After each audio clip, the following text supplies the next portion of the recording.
14 trillion.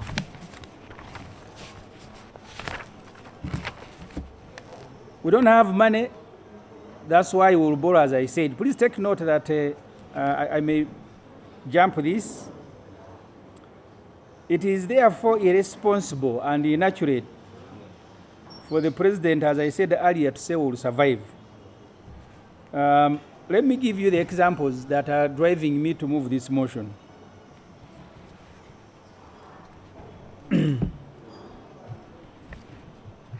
The president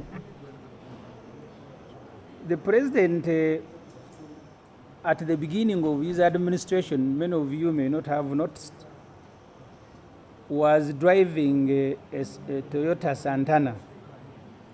His convoy was less than 10 vehicles. He later upgraded to a cross-country. Today, and I'm going to give you figures, that's why I prepared this document. Every ministry is required to submit a list of vehicles, and these documents are available in ministerial statements, which I will share with you. Museveni'S convoy has now grown to 60 vehicles.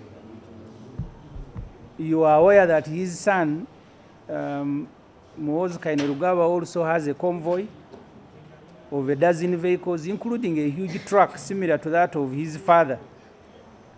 The father uses as a toilet. The wife also has a convoy with similar facilities.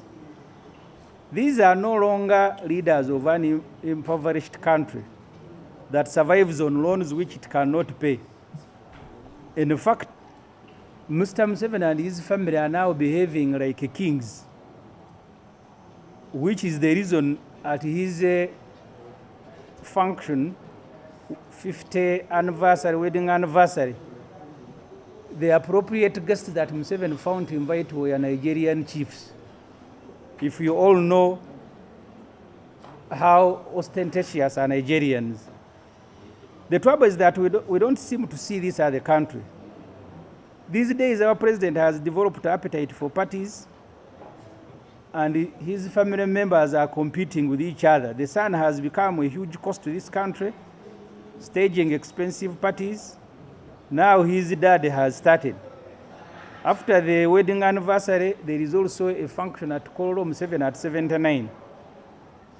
The wife, Mama Janet Kata, has also turned 75. If she is not interested in staging a party, maybe some opportunist may throw one for her.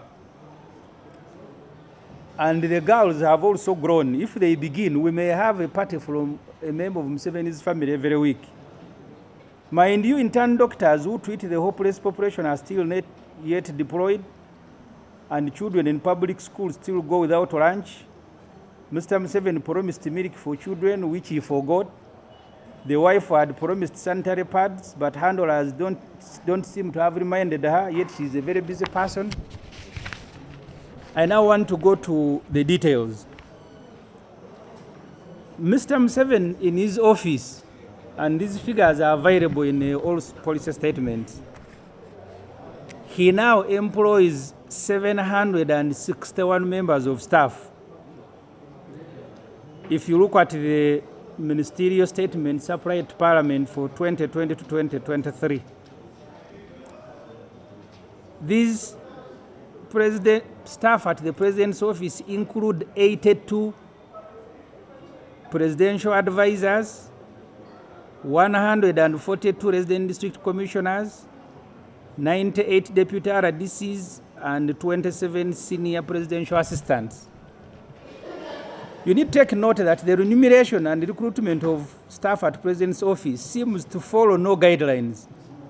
No interviews are done, and no qualifications are required. That's how people like a butcherman, and I will be giving you a list that where a butcherman is also now a staff at the President's office, formerly of the fire-based crew, have found themselves on a government payroll. The salaries and wages are also given in a similar manner. If you look at the list of presidential advisors that I'm going to give you, for example, Salim Saleh his salary is now 17 million as a senior presidential advisor. Dr. Ezra Suruma, Professor Edward Rugumayo, at the same rank are given 11 million. Mr. Audrey Kruawogo, who marries one of Museveni's daughters, is paid 15 million per month. Former Finance Minister Gerard Sendaula, at the same level with Kruawogo, is given 2.3 million. It is even worse when it comes to military personnel. You'll find that Major General Chiza Ali is paid 15 million, presidential advisor. Colonel William Omaria, 9 million. And Major General Joshua Masawa, 2.3. Yet they are all senior presidential advisors at the same rank. You need to also remember that the Minister of Health, in a presentation to Parliament, told us that we have a gap of 35% medical personnel in public facilities. Yet every year, it is now costing Uganda 30 billion to pay the salaries of staff at the President's office. So if you look at the list here, which I have provided, it has all the employees and their salaries.